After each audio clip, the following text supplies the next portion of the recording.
உஷாரா இருந்துக்கோங்க. தனியார் நிறுவனங்கள்ல தயாராகும் பால்ல மக்களின் உயிருக்கு ஆபத்து விளைவிக்கும் ரசாயன பொருட்கள் கலப்படம் செய்யப்பட்டிருக்கு அப்படின்னு ஒரு செய்தி திடீர்னு வைரலா பரவுது.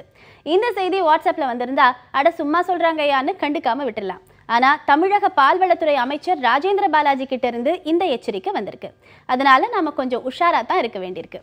அதனால நாளைக்கு காலையில பால் பாக்கெட்டை பிரிக்கிறதுக்கு முன்னாடி வேற சில விஷயங்களை பிரிச்சு மேஞ்சிடுறது நல்லது தானே. ஒரு மாடு பால் கறந்தா அது 7லேருந்து 8 மணி நேரம் தான் கெடாம இருக்குமா. அதுக்கப்புறம் அது திரிஞ்சு போயிடும் அப்படின்னு விஷயம் தெரிஞ்சவங்க சொல்றாங்க. அதனால பால் கெடாம இருக்கிறதுக்காக அதை பதப்படுத்துறாங்க.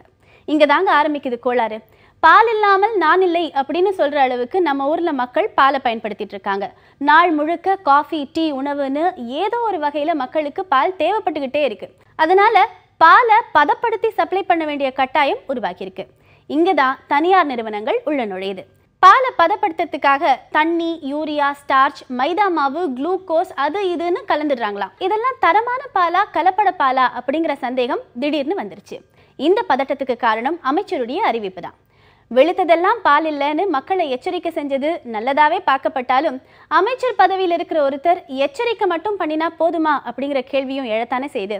பாலை பதப்படுத்தும் முறை, பாலின் தரம் பற்றிய சோதனைகள் வெளிப்படைத்தன்மையோட நடக்கணும். தரமற்ற பாலை உற்பத்தி செஞ்சு விற்பனை செய்யற நிறுவனங்களை கண்டிக்கிறதோடு நிறுத்திடாம சம்மந்தப்பட்ட நிறுவனங்களை தண்டிச்சா மட்டுமே மக்களுடைய பயம் விலகும். எல்லா மாநிலங்களையும் உணவுப் பொருட்கள்ல கலப்படம் பண்றவங்களுக்கு தண்டனை விதிக்கும் சட்டம் ஏற்கனவே இருக்குன்னு சொல்றாங்க. அதனை ஆயுள் தண்டனையா உயர்த்தலாம்னு, குறிப்பா பால் பொருட்கள்ல கலப்படம் செஞ்சா ஆயுள் தண்டனை கொடுக்கலாம்னு ஏற்கனவே சுப்ரீம் கோர்ட் பரிந்துரை செஞ்சிருக்கு. இதை அப்படியே நம்ம மாநிலத்துல கடைபிடிச்சா நல்லா இருக்கும்லங்கிற ஏக்கமும் ஒரு புறம் கேட்குது. கலப்படம் கலப்படம் எங்கும் எதிலும் கலப்படம், அதை எடுத்து சொன்னாலே புலப்படும் அப்படின்னு கலைவாணர் NSK அந்த காலத்திலேயே பாடியிருக்காரு. இப்போவும் அந்த பாட்டு பொருந்துறது நல்ல சமுதாயத்துக்கு அழகில்லை. தன் துறையை பத்தி அதன் அமைச்சரே குற்றம் சொல்லியிருக்காரு. இந்த அறிக்கை நல்ல அறிக்கையா கலப்பட அறிக்கையாங்கிறது அவர் அடுத்து செயல்படும் முறையில தான் தெரியும்.